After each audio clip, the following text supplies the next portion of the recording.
Hi, and welcome to episode 3 in our Advisor Chat series. Today with me is Dylan Stoner. Hi Dylan, nice to have you along. Thank you. Dylan's been with the firm for around 3 years now, coming from a career in the golf industry where he was a high performance player in the Australian golf scene. So Dylan, you recently wrote an article regarding returns in the share market and how dividend returns can be used to sort of compound growth. What can you sort of tell us about your thoughts there? Yeah, so I basically did up an article talking about the benefits of compounding over time. It's something I've always been very interested in. Okay. So I did 4 stocks based on $50,000 invested. It was 2013, in June of 2013, so Yep. 9-ish years ago. And on that 50K, I basically did it in CBA, Fortescue, Macquarie, and Vanguard High Yield Fund. Okay. And basically, So a good sort of mix of stocks, yep. decent mix of stocks, and just extrapolated out the numbers based on if you had have taken a cash dividend or a dividend reinvestment plan. Okay, so taking your dividend in shares is a great way to look at it. Okay, Yeah, exactly. And so how's that worked out? We had anywhere from, so Vanguard, you basically doubled your holding in that 9 years, Wow. up to 100,000 clean. Yep. Whereas Fortescue, you went from $50,000 to $654,000 just through reinvesting your dividends over that time. Yep. And then I just compared the shares that you would have received versus the cash dividends. Yep. So Okay. in every instance, we came out in front if we took the shares as opposed to just taking the cash dividend. Cash. Okay.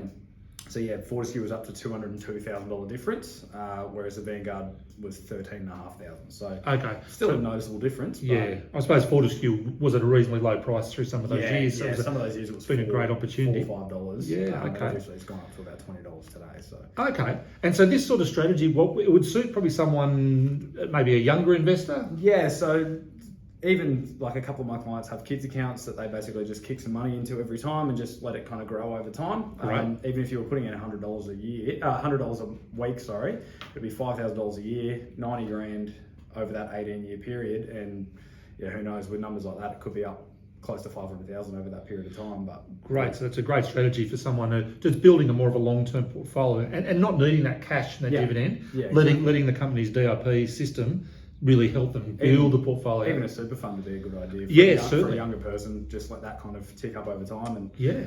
you can change it back from a DRP obviously to a cash dividend if need be, if you're in that retirement phase. But yeah, it's a good strategy to use and very simple. Okay, and do all companies offer DRP? Not all. A vast majority of the bigger players in the market do. Yeah.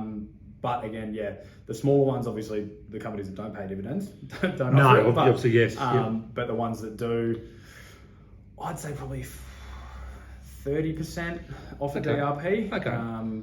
Yeah, but the bigger end of town typically do. Yeah, okay. And are the shares that are issued, are they issued at a set price, or is there sometimes even a discount with the DRP? Sometimes there's a discount. Wow. It just depends on what the stock's trading at over, I think it's a 20 to 30 day period after the stock goes ex-dividend. Right. So obviously if the stock falls back a fair bit afterwards, then your DRP price may be a little bit better off. Bit of a pricing advantage. Yeah, sometimes Yeah, okay. sometimes it doesn't work out. Sometimes the stock will fall away and your DRP price will be higher, but over time It tends to average out quite well. Okay.